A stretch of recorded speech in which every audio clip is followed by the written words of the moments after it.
Sekali lagi jangan terlalu bersedih hati.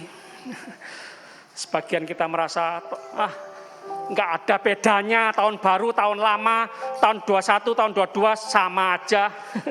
Sepertinya biasa-biasa. Karena enggak punya barang-barang, benda-benda yang baru ya.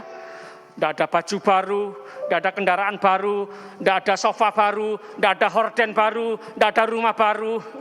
Jemaat. Haleluya. Kasih Tuhan Yesus yang membuat kita merasa selalu baru, segar setiap hari. Katakan amin. Ya, terima kasih kalau kita diberkati secara jasmani kaya raya. Tapi itu tidak harus dan tidak mutlak. Berapa banyak orang kaya di dunia ini yang kaya raya, miliaran, triliunan uangnya, tapi tidak ada merasakan damai sejahtera, sukacita. Ketakutan, ya. Dengar baik-baik. Umat manusia memiliki ketakutan yang amat sangat, yaitu maut. Dan itu sudah dibereskan. Tuhan Yesus, yaitu di atas kayu salib, kubur yang kosong, Yesus bangkit untuk kita semua, menebus hidup kita semua. Katakan amin. Haleluya. Kita belajar dari Galatia siang ini.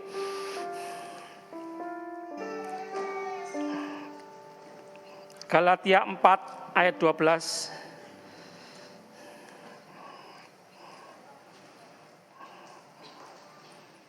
Tuhan Yesus mengasihi anak-anak. Katakan amin. Ya. Kalau ada anak-anak menangis atau cerewet, ya, jangan dibentak, jangan dimarahi karena belum ngerti, ya, mungkin lapar. Ya, jangan diusir, ini setan dan pergi, jangan, enggak ngerti, belum ngerti. Ya. Galatia 4, kita perhatikan ayat 12 mulai. Aku minta kepadamu, perikop di atas mengatakan ingatlah akan hubungan kita yang semula.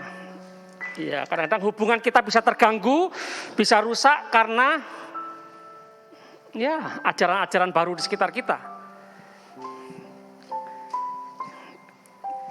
Hubungan Rasul Paulus dan jemaat di Galatia bisa terganggu karena ada ajaran-ajaran Yudaisme, ajaran-ajaran lain. Yang awalnya jemaat sudah mengerti, Rasul Paulus mengajarkan bahwa keselamatan ini adalah anugerah Tuhan. Tuhan mengampuni dosa kita, Tuhan menebus hidup kita. Kita menjadi anak-anak Tuhan, anak Allah, warga kerajaan Allah itu karena anugerah Tuhan. Ya, kebaikan kita, kehidupan kita yang dalam kebenaran, dalam kekudusan itu adalah syukur kita, terima kasih kita yang meluap-luap kepada Tuhan Yesus Kristus yang sudah menebus kita, yang sudah mengampuni segala dosa kita. Sudah mengerti awalnya lalu diganggu dengan ajaran-ajaran Yudaisme bahwa keselamatan harus ditambah ini, tambah itu, tambah ini, harus itu.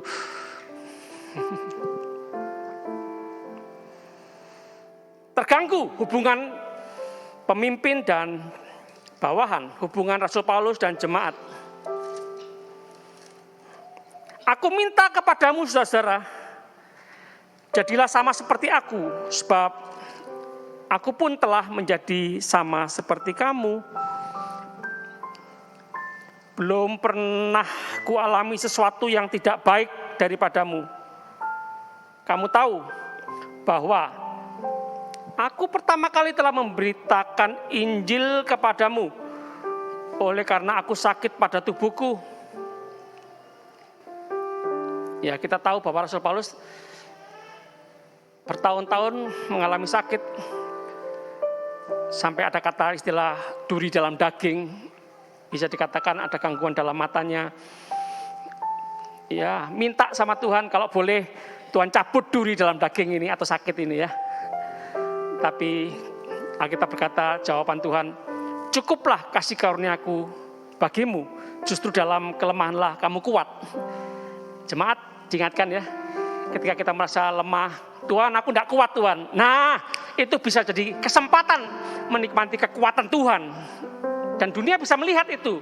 Kita menjadi tanda keajaiban, tanda keheranan. Loh, seharusnya kamu tambah lemah. Kamu kok bisa kuat ya? Dalam situasi kondisi seperti ini kamu kok kuat ya? Seharusnya kamu lemah. Wah, ada apa dalam dirimu? Jadi pertanyaan. Boleh kan menjawab? Orang bertanya kita menjawab. Kita bukan mengkristenkan, kita memberitakan, kita bercerita, sama-sama katakan cerita. Itu kata lain dari bersaksi, bercerita.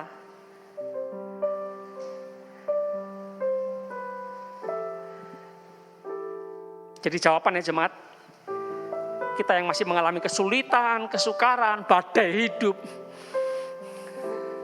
ujian yang Tuhan izinkan, cobaan dari setan, dari manusia.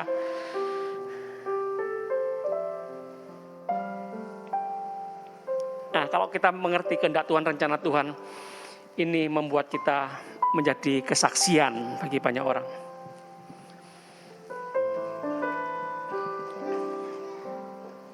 Sungguh pun demikian, ayat 14. Keadaan tubuhku itu yang merupakan pencobaan bagi kamu. Namun kamu tidak menganggapnya sebagai sesuatu yang hina dan yang menjijikkan. Tetapi kamu telah menyambut aku sama seperti menyambut seorang malaikat Allah.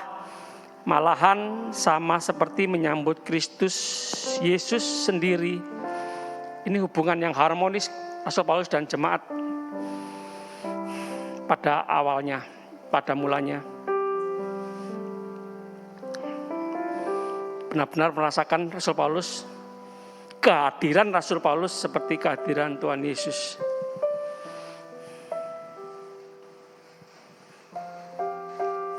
Ini kiranya juga mengingatkan saya dan saudara, apakah kehadiran kita menggambarkan kehadiran Tuhan Yesus? Kita ingat di Kejadian 1 ya, kita diciptakan Tuhan, alam ciptakan Adam dan Hawa serupa dan segambar dengan Allah. Kalau dijelaskan dengan kalimat lain itu seperti di tengah kota ini ada patung siapa gitu ya, gubernur atau orang penting, pahlawan. Nah, kalau kita dibuatkan patung gitu ya,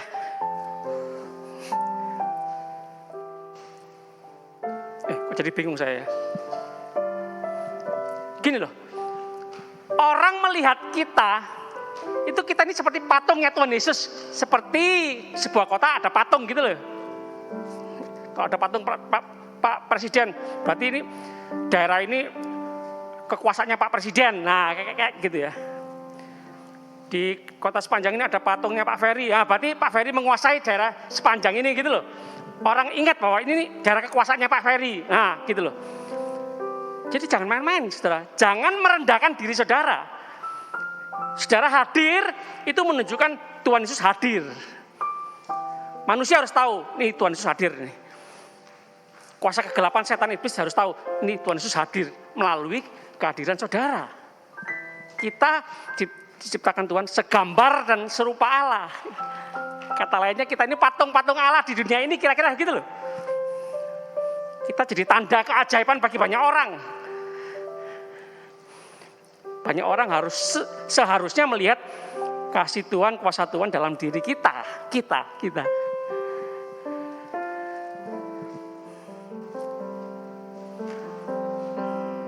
Apa-apa aku sakit tidak sembuh-sembuh, seperti Rasul Paulus ya. Satu jawaban, supaya jangan sombong. Ingat bahwa kita kuat karena Tuhan. Kita bisa ini dan itu karena anugerah Tuhan.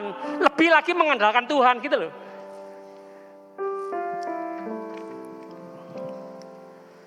Ayat 15, betapa bahagianya kamu pada waktu itu, dan sekarang di manakah bahagiamu itu?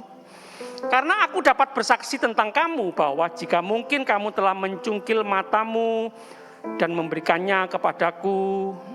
Oh, sampai sejauh itu ya. Kasih ya. Menyerahkan yang sangat dibutuhkan.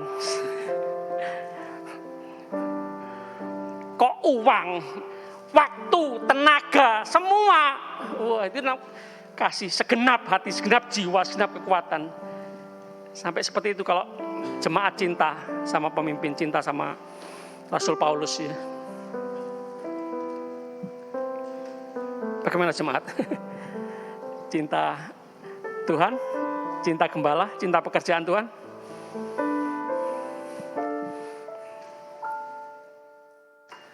Apakah dengan, ini mulai ayat 16. Apakah dengan mengatakan kebenaran kepadamu, aku telah menjadi musuhmu? Jadi banyak ajaran yang lain dari ajaran Rasul Paulus. Lalu Rasul Paulus mengingatkan ajaran yang diajarkan oleh Yesus Kristus, ajaran Injil Yesus Kristus, Injil Kerajaan Allah. Tegas maksudnya, berani berbeda dengan orang banyak. Apakah dengan Rasul Paulus mengatakan kebenaran kepada jemaat, lalu jemaat menjadikan Rasul Paulus musuh?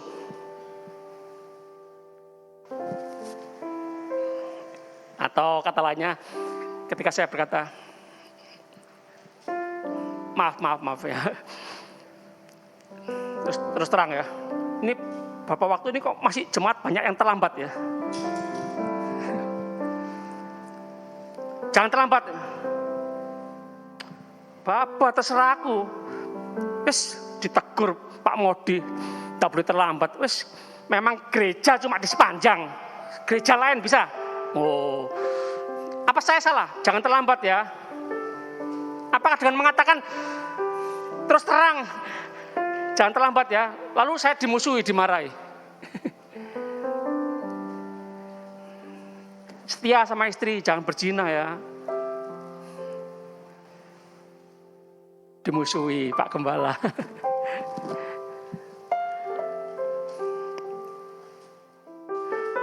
Kembalikan milik Tuhan ya. Kalau enggak, kamu pencuri, kamu perampok uang Tuhan. Oh, wis enggak gereja-gerejaan, enggak pelayanan-pelayanan. Oh, gara-gara mengatakan kebenaran dimusuhi. Atau dibiarkan aja, terserah. Mau datang terlambat, mau mengembalikan milik Tuhan, mau pelayanan, terserah wis.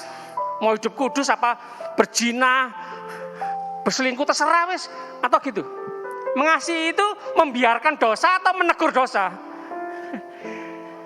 Kasih juga mendisiplin, mengajar. Mengajar, mendisiplin bukan benci, mengasihi supaya berubah, bertobat.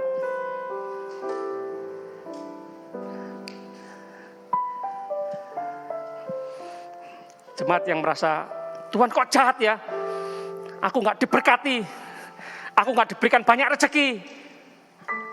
Ya bisa ujian, bisa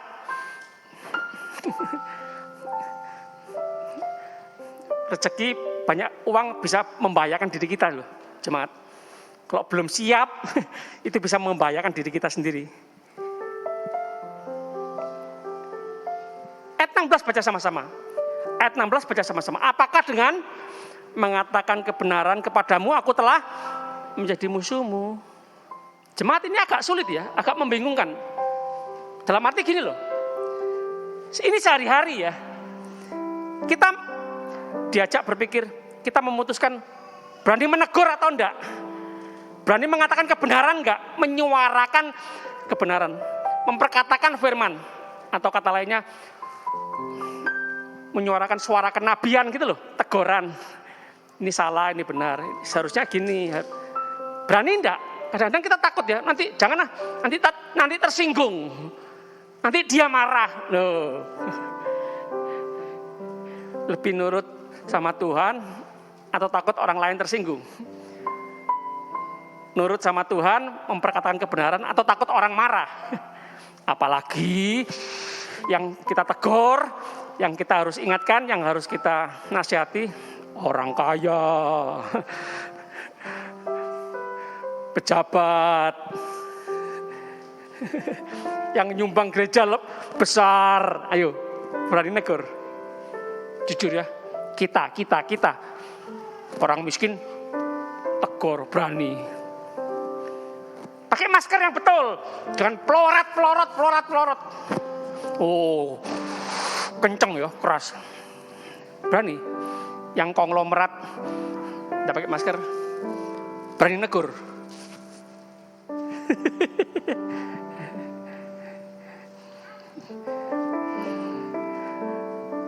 Waktu vaksin yang kedua di rumah sakit, dokternya sendiri enggak enggak pakai masker. Semua perawat-perawat, suster-suster, karyawan-karyawan enggak ada berani yang negur. Termasuk saya yang mau divaksin enggak berani negur.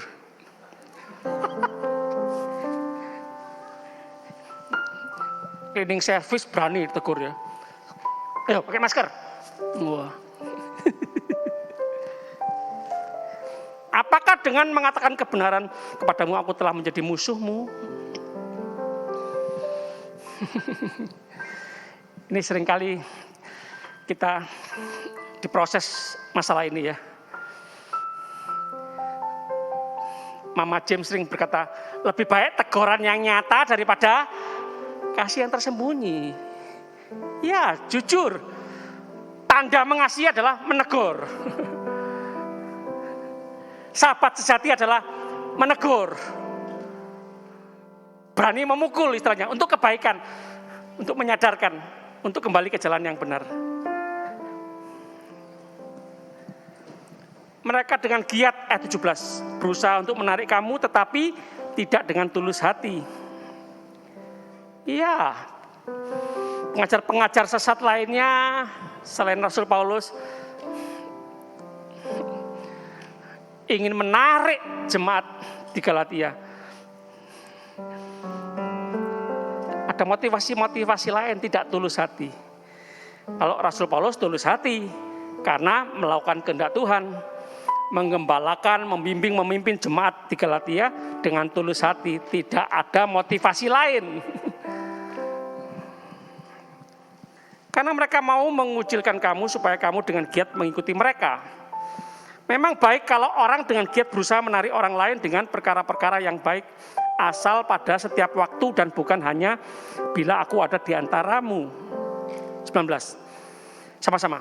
2, 3. Hai anak-anakku, karena kamu aku menderita sakit bersalin lagi sampai rupa Kristus menjadi nyata di dalam kamu. Ini tujuan Alkitab. Tujuan Tuhan dalam hidup kita. Ingin tahu kehendak Tuhan? Tujuan Tuhan menciptakan kita. Kita diciptakan serupa dengan Kristus. Jatuh dalam dosa dan Tuhan terus berharap dan Tuhan terus percaya sama kita. Jangan sampai kita nggak percaya ya. Nggak bisa, saya manusia lemah, saya seperti cacing, nggak mungkin saya serupa dengan Kristus, nggak mungkin. Tuhan loh percaya, kita pasti bisa. Di mana ada kemauan ada jalan. Siapa yang nulis itu ya? Di mana ada kemauan ada jalan. Tulisan itu berapa ratus tahun yang lalu. Itu dilelang tulisan itu secari kertas itu berapa miliar. Cuma tulisan itu loh. Nggak tahu sekarang ditaruh di museum di mana itu ya. Pak Felix tahu itu? Tulisan cuma itu loh. Di mana ada kemauan, di situ ada jalan. Tapi bukan bahasa Indonesia, bahasa Inggris. Kita jangan sampai melemahkan diri sendiri. Rasul Paulus mengingatkan kepada jemaat.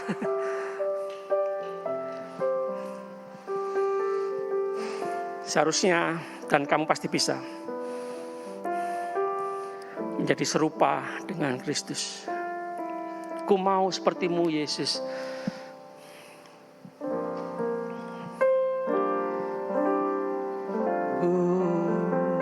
Mau sepertimu, Yesus, disempurnakan selalu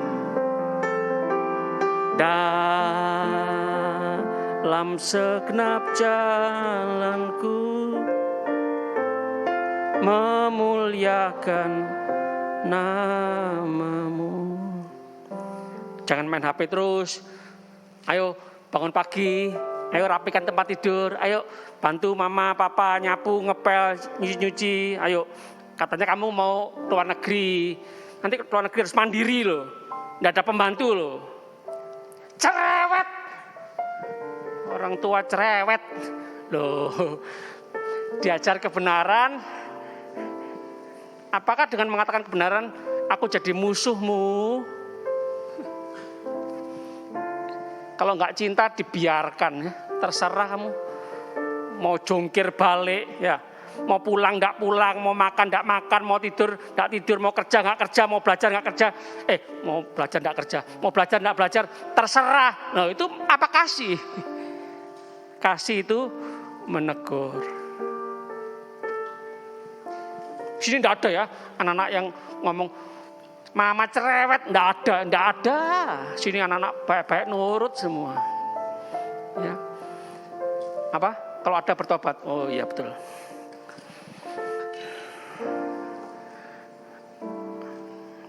Hai anak-anakku, karena kamu, aku menderita sakit bersalin lagi sampai rupa Kristus menjadi nyata dalam kamu. Betapa rinduku untuk berada di antara kamu pada saat ini dan dapat berbicara dengan suara yang lain karena aku telah habis akal menghadapi kamu.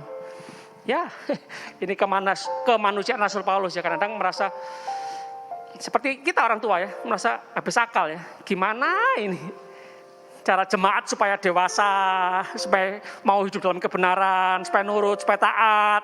Gimana ini anak cucu ini supaya nakal, tidak bandel, nurut gitu ya. Supaya nilainya baik gitu, enggak merah semua. Duh, merah bagus, darah Yesus merah kok. Jadi nilaiku merah semua. Oh, jangan disamakan, beda. Di tahun 2020 kita diuji benar-benar. Mau berani mengatakan kebenaran enggak? Kadang-kadang taruhan nyawa ya. Jangan berzina. Oh, penggal. Terserah. Uang-uangku sendiri kok. Oh, uang-uangku sendiri.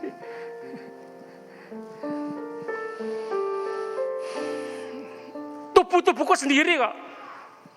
Oh, jemaat, kalau sudah sakit penyakit kulit, penyakit kelamin, kena AIDS, yang menderita siapa?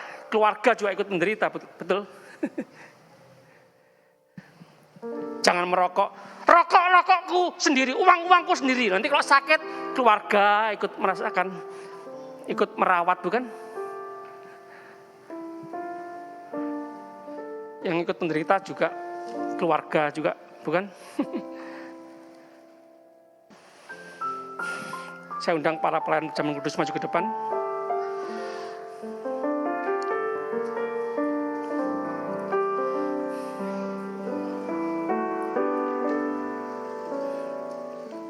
Apapun yang terjadi di dalam hidupku,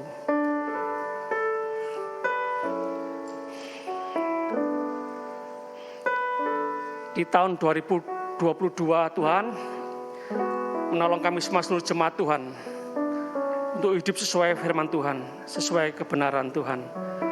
Berani mengatakan kebenaran, berani hidup dalam kebenaran. Kami berhak memilih, kami manusia bukan robot, kami berhak memilih. Hari ini, tahun ini kami memilih untuk mengatakan kebenaran, memilih untuk hidup dalam kebenaran. Oh haleluya, Roh Kudus memberikan kami kekuatan hidup sesuai dengan firman-Mu Tuhan. Terima kasih. Sebentar kami mau menerima perjamuan kudus. Terima kasih Tuhan sudah mengasihi kami, mengampuni kami. Kami juga mau mengasihi dan mengampuni orang yang bersalah kepada kami. Haleluya, terima kasih. Demi nama Tuhan Yesus Kristus kami sambut perjamuan kudus ini. Haleluya, amin.